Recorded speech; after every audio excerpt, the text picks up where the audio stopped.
kami sangat terima kasih kepadamu Tuhan, karena Engkau sangat baik. Hari ini Engkau yang berbicara terus di tengah-tengah umat-Mu. Kami percaya bahwa Engkau selalu hadir di tengah-tengah orang-orang pilihan-Mu. Engkau selalu menjamin kami Tuhan. Bahkan Engkau membuka tingkap-tingkap langit-Mu, memberikan cahaya kemuliaan di dalam tengah kehidupan kami. Kami serahkan Tuhan ke dalam tangan-Mu. Biarkanlah firman-Mu yang akan membentuk setiap pribadi kami. Di dalam nama Tuhan Yesus, Putra Tunggal yang percaya, kita sama-sama berkata, amin. Puji nama Tuhan. Ini kemuliaan Tuhan saudara. Puji Tuhan. Saudara yang terkasih di dalam Tuhan Yesus, kita akan masuk di dalam satu pengertian dan pemahaman tentang upah pergumulan. Kalau yang Senin lalu kita bicara tentang talenta yang terdiri dari emas, itu pergumulannya kuat sekali, seperti Ayub dan juga Daud. Ya. Mereka betul-betul menjadi contoh teladan bagaimana kita hidup. Sekarang kita bicara tentang talenta yang terdiri dari perak dan tembaga. Kenapa? Karena roh dan jiwa, saudara, mengenai tentang roh dan jiwa. Kita menyadari bahwa paceklik 2,5 tahun ini adalah suatu perkumpulan yang tidak dikatakan sesuatu yang mudah, tetapi itu adalah satu pengertian bahwa kita harus makin dewasa untuk menghadapi tantangan di dalam pergumulan kita, baik itu ekonomi, keluarga, pekerjaan, keuangan saudara, kemajuan saudara dalam pekerjaan, bahkan pekerjaan untuk masa depan kita. Jadi ini bersama-sama. Tetapi Tuhan berkata karena Tuhan ingin supaya kita ini hari demi hari tahu bahwa Tuhan itu membawa kita untuk maju dan masuk di dalam zaman anugerah, di mana zaman anugerah itu harus memiliki suatu tantangan dalam pergumulan. Kenapa? Karena kita akan berperang bukan dengan manusia, tapi dengan penguasa roh yang tidak pernah kita lihat dengan kasat mata, tetapi itu dunia roh, ya saudara. Jadi kita hari ini bicara tentang talenta yang terdiri dari perak dan tembaga di dalam dunia roh, ya saudara, bukan secara kasat mata. Mari kita masuki satu pelajaran saudara di dalam kitab Wahyu pasal 9 ayat 20a. Tetapi manusia lain yang tidak mati oleh malapetaka itu tidak juga bertobat dari perbuatan tangan mereka. Saudara, nanti saya akan terangkan. Yang terpenting saya akan terangkan tentang bagaimana Tuhan memberikan pengertian tentang perak dan tembaga. Ada satu kisah di dalam perjanjian lama, saudara. Kita masih ingat Raja Nebukadnezar. Saya pasti pernah mendengar. Mimpi Raja Nebukadnezar adalah contoh ya di dalam hidup kita, bahwa pada zaman dahulu Raja Nebukadnezar itu memiliki mimpi yang aneh, di mana mimpi itu kita akan baca saudara, supaya saudara bisa mengerti. Di dalam Daniel pasal 2 ayat yang ke-19 sampai 23, 26 sampai 35. Saya potong-potong supaya agak cepat ya saudara. Maka rahasia itu disingkapkan kepada Daniel dalam suatu penglihatan malam. Lalu Daniel memuji Allah semesta langit. Berkatalah Daniel, terpujilah nama Allah dari selama-lamanya sampai selama-lamanya, sebab daripada dialah hikmat dan kekuatan. Jadi kalau kita memuji Tuhan, ada hikmat dan kekuatan. Dia mengubah saat dan waktu. Dia memecat raja dan mengangkat raja. Dia memberi hikmat kepada orang bijaksana dan pengetahuan kepada orang yang berpengertian. Dialah yang menyingkapkan hal-hal tidak terduga dan yang tersembunyi. Dia tahu apa yang ada di dalam gelap dan terang ada padanya. Ya Allah, nenek moyangku, kupuji dan kumuliakan. Engkau nenek moyangku, kupuji dan kumuliakan Engkau, sebab Engkau mengaruniakan kepadaku hikmat dan kekuatan, dan telah memberitahukan kepadaku sekarang apa yang kami mohon kepadamu. Engkau telah memberitahukan kepada kami hal yang dipersoalkan raja. Jadi gini saudara, saya potong sebentar. Daniel ini adalah orang yang sederhana, ya. Dia tidak terlalu pandai seperti apa gitu, tidak, tapi dia sederhana dalam hidupnya. Tapi dia sekolah. Dan saudara, kalau kita lihat perjalanan Daniel, dia hidupnya itu sangat sederhana. Dan apapun yang dilakukan Daniel itu hanya untuk menyenangkan hati Allah. Akhirnya suatu ketika Daniel ini dihadapkan oleh Raja Nebukadnezar. Kenapa?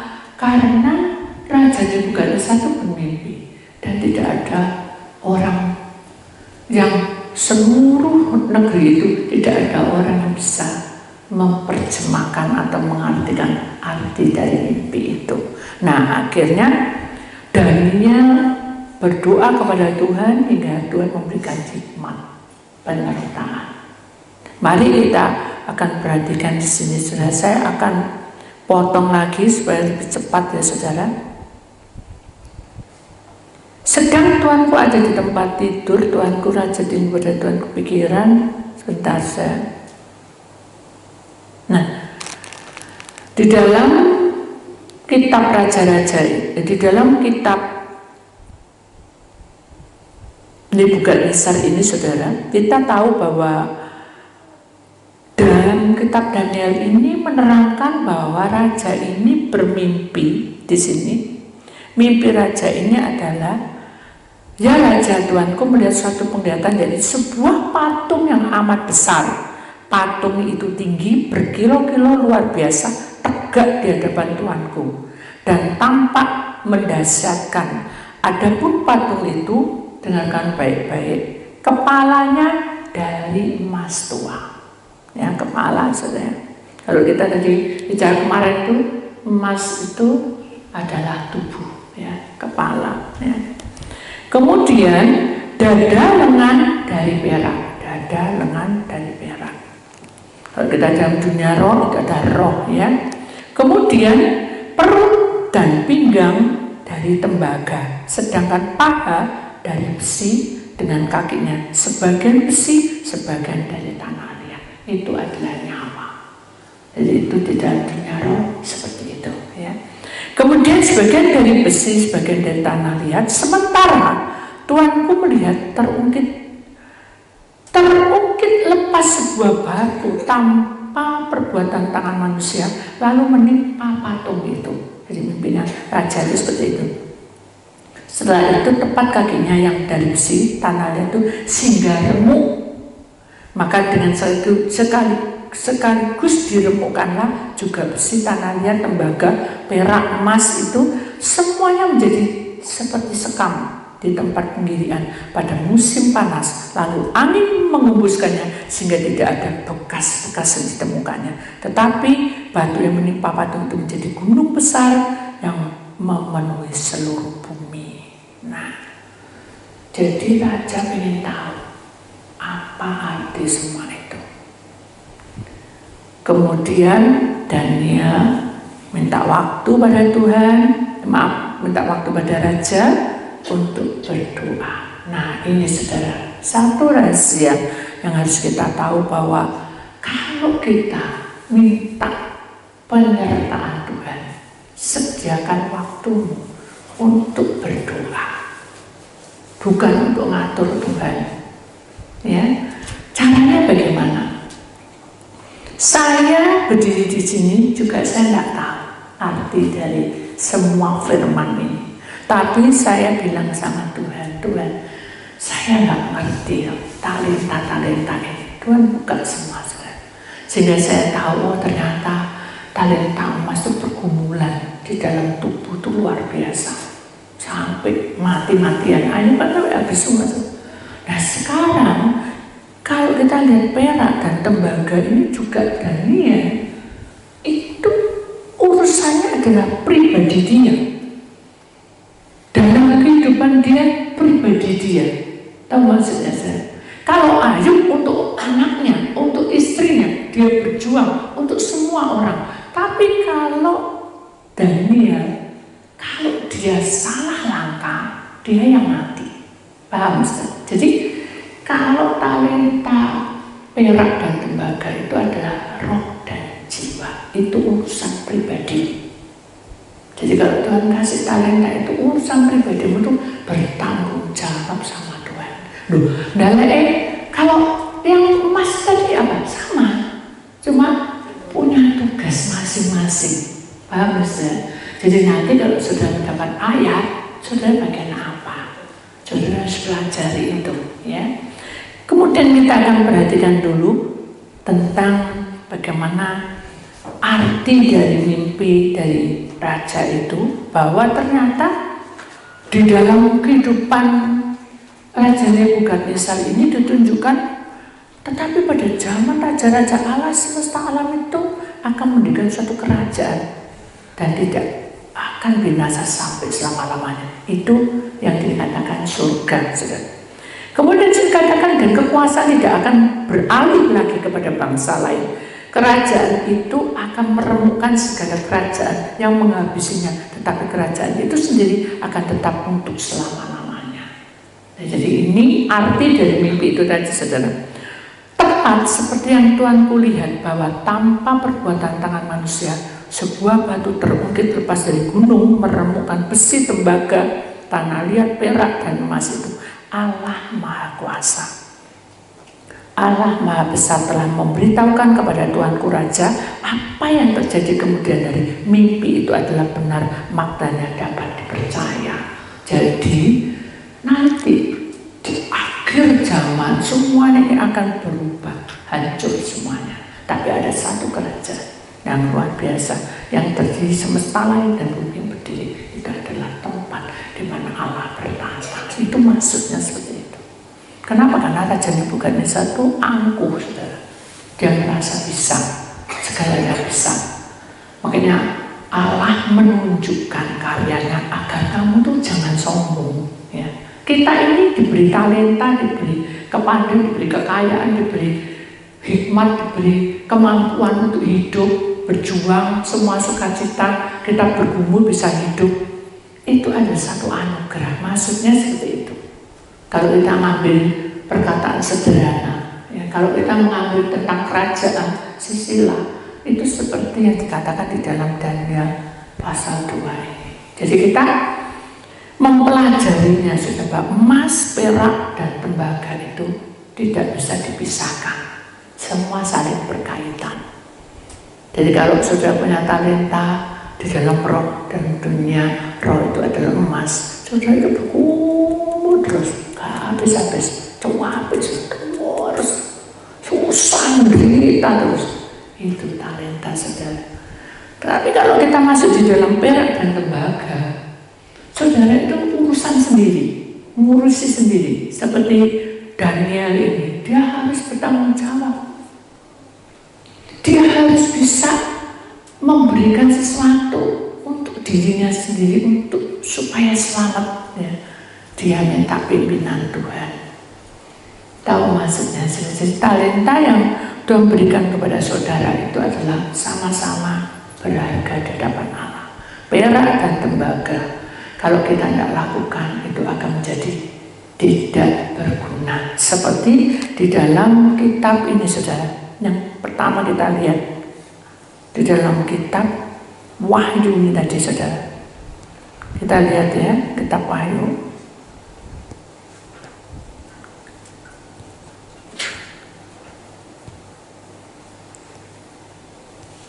Gak bisa dibuka. Kita lihat di dalam kitab Wahyu. Bentar ya saudara. Wahyu 9 ayat 20a itu mengenai tentang mengapa di situ ada gambar ular yang besar dan selalu mengintai kita. Kenapa? Karena iblis tidak ingin talenta itu hidup di dalam tubuh roh jiwa saudara. Dia menginginkan talenta itu betul-betul dihancurkannya dan tidak membuahkan hasil. Itu ada ayatnya nanti. Makanya di sini dikatakan, tetapi manusia lain yang tidak mati oleh malapetaka. Maksudnya kita baik-baik, tidak ada apa-apa. Kita slow, kita baik-baik, nggak ada sesuatu yang menghebohkan. Terus biasa-biasa. Itu menjadi apa sih? Tawar tidak, asin tidak, panas tidak, dingin tidak. Itu suam-suam kuku yang dimasukkan Wahyu 9 ayat 20 itu kita suam-suam kuku. Makanya kalau suam-suam kuku, perbuatan-perbuatan itu kita tidak akan ada pertobatan. Jadi kita menyadari bahwa untuk maju ke depan itu kita tidak boleh suam-suam kuku. Kalau saudara punya keinginan maju. Kalau saudara punya keinginan layani. Itu yang Tuhan mau. Beri ketegasan. Jangan suam-suam kuku. Ya sudah, aku mau ya, aku ikut. Aku tidak mau ya, tidak apa-apa. Itu Tuhan tidak ingin di dalam kitab Wahyu pasal 9 ayat 20 ini menggambarkan tentang pengintaian iblis itu sangat tajam dan dia ingin akhir zaman ini saudara menjadi miliknya. Jadi itu sudah pasti. Kenapa? Karena sudah dekat waktunya. Dia berlomba-lomba untuk memenangkan kehidupan bersama dengan si ular tua itu. Setan yang di dalam alam maut, yang sekarang di dalam alam maut. Suatu saat dia akan dilepaskan di bumi. 3 tahun setelah kita menderita, kita tidak mau ke sana. Jadi kita ingat bahwa Wahyu 9 ayat 20a ini menggambarkan tentang bagaimana kehidupan kita secara iman dan secara fisik tubuh roh jiwa kita harus bersatu untuk demi kemajuan dekat pada Tuhan. Loh Bu, kalau dekat sama Tuhan itu apakah saya harus melayani aja? Tidak. Saudara itu kalau mau maju di dalam kehidupan saudara dengan Tuhan, apa yang saudara punya? Saudara punya pekerjaan, ya saudara. Di dalam pekerjaan saudara harus maju. Di dalam pergaulan saudara juga harus perhatikan apa tujuan pergaulan itu. Itu harus. Kemudian tujuan saudara di dalam keluarga itu apa? Punya masa depan. Untuk apa? Jadi itu semua harus masuk saudara, di dalam lingkup perjalanan dengan Tuhan. Kalau saudara cuma separuh tubuh yang perhatikan, terus roh jiwa tidak pernah berdoa, tidak bisa. Atau mungkin roh jiwa datang ke gereja, datang ke dalam pelayanan, tapi tubuhnya hambar, tidak bisa juga. Jadi harus sama-sama. Kenapa? Karena di dalam firman Tuhan nanti akan dijelaskan bahwa talenta itu harus ada hasilnya. Mari kita akan perhatikan lagi ayat yang kedua, Wahyu 9 ayat 20b. Mereka tidak berhenti menyembah roh-roh jahat dan berhala-berhala dari emas dan perak, dari tembaga, batu, kayu yang tidak dapat melihat atau mendengar atau berjalan. Jadi saudara, nanti di akhir zaman, ya saudara, batu, ini di sini katakan perak, tembaga, batu, kayu, emas, itu akan menjadi berhala. Jadi berarti tubuh ini akan menjadi berhala. Mereka akan memamerkan tubuhnya. Kalau dia perak dan dia juga tembaga, dia akan memamerkan tenaga dia. Jadi semuanya berputar balik. Mereka jauh pada Tuhan, tapi dia merasa bangga dengan keadaan yang dia punya. Hati-hati. Kenapa? Karena di sini digambarkan, saudara, ada banyak bayang-bayang, saudara, yang kita tidak bisa melihat orang ini jahat atau baik. Kenapa? Karena itu tipu muslihat iblis. Paham, saudara? Jadi hati-hatilah di dalam tahun-tahun ke depan atau bulan-bulan ke depan terusnya, jangan pernah sudah percaya dengan manusia. Dulu itu kan aku tidak bisa kerjasama, tetap boleh bekerja sama, tapi berdoa, tanya Tuhan dulu, benar tidak ini Tuhan, betul tidak ini dari Tuhan. Kenapa? Karena itu akan menjadi menjadi perkara yang membuat saudara itu kagum dengan orang, kagum dengan pekerjaannya, semuanya jadi berubah. Jadi sudah bisa bayangkan kalau satu ketika kita punya teman dan teman itu berhasil tetapi dia salah jalan, kita senang, bukan senang cinta tapi senang dengan apa yang dia hasilkan. Itu kan tidak boleh ya, karena itu salah, menyimpang dari Tuhan. Itu mereka cari nanti. Jadi dibalik semua sama iblis. Makanya kita harus hati-hati. Kenapa? Karena iblis itu nenek moyang kita, tapi diisi oleh mata Allah berkuasa atas hidup kita. Dia akan memberikan hikmat seperti Daud, seperti siapa lagi di tempat ini? Seperti siapa? Daniel. Seperti siapa? Salomo. Dia akan diberikan hikmat penyertaan. Dan kalau tokoh-tokoh ini diberi penyertaan, pasti kita juga diberi penyertaan. Jadi ayo kita bergumul bersama-sama. Opah pergumulan itu pasti ada. Kenapa? Karena Tuhan memberikan talenta pada masing-masing. Saudara, sebelum saya tutup, saudara, waktu tak akan berbalik mundur. Perhatikan baik-baik. Kesempatan mungkin hanya akan datang satu kali. Jadi kalau saudara mengalami suatu pergumulan, suatu kehidupan, saudara gunakan waktumu baik-baik ya. Tuhan tak akan menahan atau memutar ulang lagi kejadian kita. Kitalah yang harus berusaha menggunakan semaksimal mungkin. Jangan buang-buang waktu untuk sesuatu yang tidak bermanfaat. Paham, saudara? Jadi itu semua sangat berbahaya buat kita semua. Kenapa? Karena iblis ingin supaya kita betul-betul diikat dan talenta kita dimusnahkan. Kita lihat di dalam satu Matius, saudara ya. Agak susah pelajaran hari ini, tapi kita pelajari bersama-sama. Matius pasal 25 ayat yang ke-17. Hamba yang menerima 2 talenta itu pun berbuat demikian juga dan berlaba 2 talenta. Tetapi hamba yang menerima 1 talenta itu pergi dan menggali lubang di dalam tanah lalu menyembunyikan uang tuannya. Yang ketiga, ada 3 kejadian. Lama sesudah itu pulanglah tuan hamba-hamba itu lalu mengadakan perhitungan dengan mereka. Hamba yang menerima 5 talenta itu datang dan dia membawa laba 5 talenta. Katanya, Tuan, 5 talenta Tuan percayakan kepadaku. Lihat, aku telah beroleh laba 5 talenta. Jadi ini ada 3 orang, saudara, yang diberikan tanggung jawab kepada tuannya. Tuannya memberi pertanggungjawaban dengan 3 orang ini. Ya. Yang 1 talenta, yang 2 talenta, yang orang ketiga adalah 5 talenta. Yang berkembang berapa talenta? 2 talenta dengan 5 talenta. Yang 1 talenta dia masukkan ke tanah dan tidak dilakukan, jadi hambar.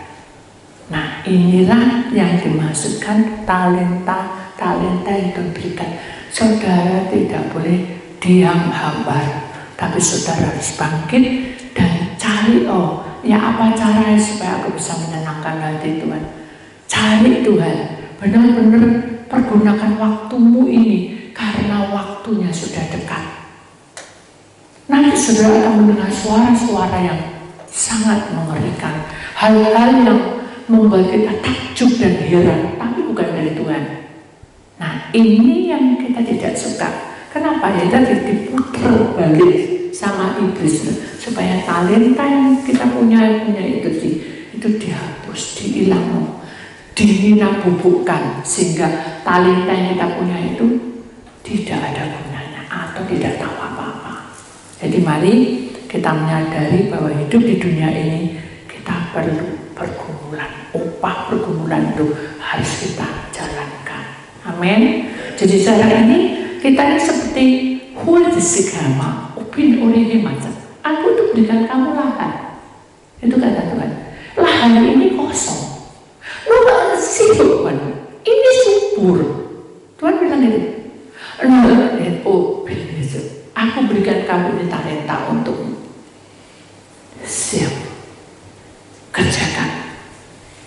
Berarti saudara sudah diberi pertanggungjawaban pada Tuhan. Tuhan itu memberikan jalan dalam hidup kita supaya kita ini bertumbuh. Kenapa? Karena Tuhan ingin kita dapat upah yang besar dan kekal dan abadi di sana, surga. Ketika Allahumma, aku percaya padamu, Allah berkata, aku berikan kesungguhan kepadamu. Jadi kita sebenarnya waris, saudara, sah di surga kita punya sertifikatnya. Aku percaya. Dia panggil Allah oleh, dia panggil Allahnya. Tapi berkata malaikatnya, tiap malam apa kerja di bumi? Aku suka pergi ke sana-sana doang, aku gak kemana, doa yang gak pernah, puasa gak pernah, baca firman gak pernah, puji-pujian gak pernah. Terus gimana caranya? Bisakah talenta yang diberikan Tuhan itu bertumbuh? Gak bisa. Akhirnya lari segala macam, berhasil. Aku gak kenal kamu, karena kamu manggil nama aku, tapi kamu gak ada hubungan dengan aku. Nah ini, jadi kalau kita itu betul-betul anak Allah, berarti kita harus dekat dengan siapa? Allah. Apa-apa kamu ngomong sama Allah. Nah kita tidak pernah. Jadi bagaimana Tuhan mendidik kita supaya kita tuh memiliki talenta yang bertambah dan kita betul-betul menjadi anak kesayangannya. Itu intinya seperti itu. Jadi dengan kejadian yang Tuhan sudah jadikan ini adalah bukan tabur taib, ini adalah bonus untuk kita supaya kita mendapat poin untuk maju lagi dan melekat pada Tuhan. Selama kita dekat, Tuhan pasti memberikan jalan yang terbaik di mana talenta saudara itu harus dihidupkan. Intinya seperti itu. Jadi sudah dikasih hak waris, masih dikasih juga talenta, bibit unggul yang dunia tidak punya. Ajaibkan Tuhan. Sebetulnya kita bersyukur. Kenapa? Karena Tuhan sudah sediakan semuanya. Sekarang yang kita melakukan, dan jangan iri-irian. Tahu ya, iri-irian. Dan jangan menuntut apapun. Karena orang yang selalu berserah itu harus tetap diam, duduk, dan menunggu Tuhan mau bicara. Seperti Daud, Salomo gak banyak omong, dia hanya berserah, tapi berusaha. Itu jalannya Tuhan. Jadi mari kita berjalan seperti Tuhan mau. Karena kita ini bertambah umur ya saudara. Keadaan semua berubah, kondisi juga semua berubah. Kemarin 2 hari ini saya ada di suatu pegunungan. Saya tahu bahwa di gunung itu indah ya saudara. dan menyegarkan, membuat hidup ini rasanya ada sesuatu yang membuat kita tuh suatu semangat yang baru, saudara, yang membuat tidak jenuh. Kenapa? Karena dengan capek dan mungkin kita sudah banyak pikiran, begitu lihat hijau-hijau tuh kayak seger. Tapi begitu sudah lalu malam, ya itu kan dari pagi ya sampai malam, lalu malam, apa yang kita lihat? Gelap toh, ya, bintang tidak ada, bulan tidak ada, mendung sekali, berdetar-detar gitu ya. Bagaimana perasaan kita? Aduh kok dingin ya, kok serem, gitu ya. Saudara, itu logika. Tulis sih Pak. Tuhan berkata, manusia juga seperti itu. Ketika aku memberkati kamu, kamu melihat indah semuanya. Tapi begitu datang godaan dan cobaan, itu seperti petir, gelap dan tidak kelihatan apa-apa. Padahal di depanmu tuh dari gunung yang bagus dan menjulang tinggi dan indah, dan banyak burung-burung yang berterbangan dan berkicau. Begitu gelap, tidak ada apa-apa, sunyi senyap. Yang membuat hati nggak enak, sunyi. Sama. Ketika kita menghadapi masalah, kita juga menghadapi hal seperti itu, nggak enak. Semuanya itu serba nggak enak. Tapi kita yakin bahwa Tuhan ada di atas segala-galanya. Amin. Dia akan buka semua yang terselubung. Kita nggak tahu masa depan kita. Kita nggak tahu umur kita dipanggil. Tapi aku yang akan bicara padamu. Aku yang akan menentukan masa depan. Dan aku yang bertanggung jawab atas hidupmu. Itu janji Tuhan, bukan janji saya. Jadi semuanya harus belajar sesuai dengan firman-Nya. Mari kita belajar memahami. Jangan kita hanya menerima, oh aku dapat angpau dan ayat emas. Jangan. Ini pikiran saudara. Begitu saya menerima, kamu talenta di mana bagianmu? Di emas, perak, atau tembaga?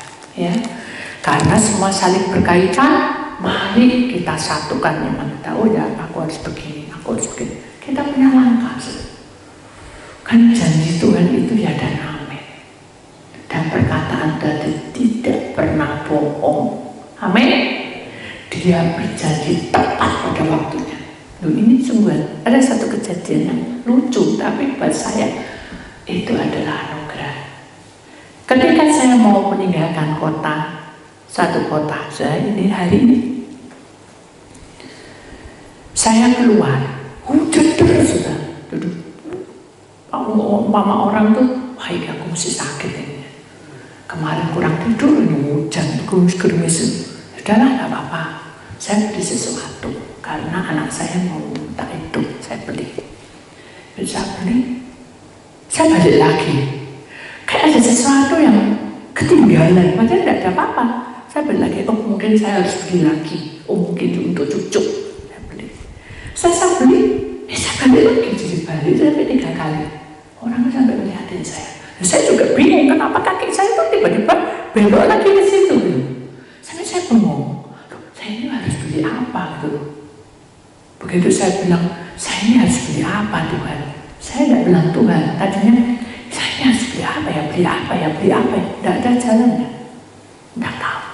Begitu saya bilang, aduh ya apa ya, saya beli apa ya Tuhan? Karena satu kali bilang Tuhan, langsung ada sesuatu, bukan insting, tapi Tuhan bicara, pasti itu Roh Kudus. Kirim malaikat, bilang, suruh beli minum aqua.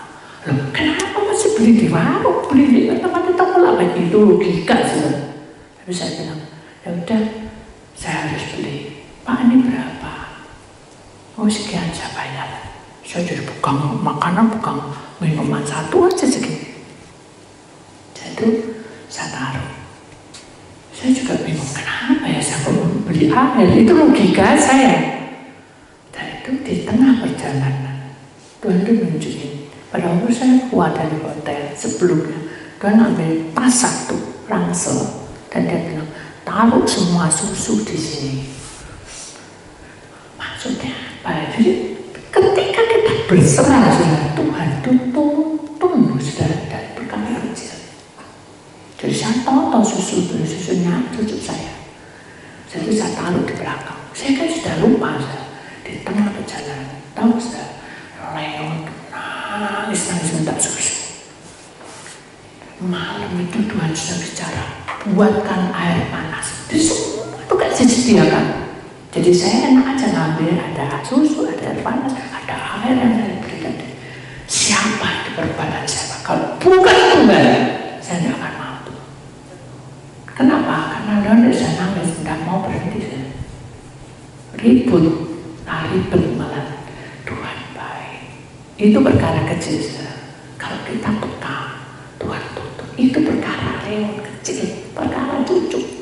Apalagi keuanganmu, apalagi persoalanmu. Amin. Jadi ini suatu teladan, bukan saya yang baik, tapi saya belajar juga. Kenapa? Tuhan sediakan selalu, saudara. Saat kaki saya sakit, saya tidak bisa naik turun tangga, jujur. Tapi kemarin saya bisa naik turun tangga 7-8 kali. Curang naik. Malam saya bisa tidur. Tuhan latih saya. Tuhan ajaib. Jadi kita tahu sudah bahwa hidup kita adalah miliknya. Dan dia pasti tidak pernah berhutang pada kita. Amin. Dia cukupkan. Saya bersyukur karena Tuhan pelihara saya. Kebaikan Tuhan itu luar biasa, saudara. Dan saya tahu ini waktu sangat singkat. Kita berlomba-lomba, saling melayani, saling mengisi. Amin. Mari kuatkan imanmu, ya. Jangan lelah bekerja di dalam ladangnya Tuhan. Di mana saudara punya suami, istri, anak, mantu, cucu, itu tanggung jawab. Berbuatlah dengan baik-baik, lakukan dengan tanggung jawab. Amin. Tabur tuai akan terjadi dalam hidup saudara. Kalau saudara mengasihi, melayani tulus, Tuhan juga memberi saudara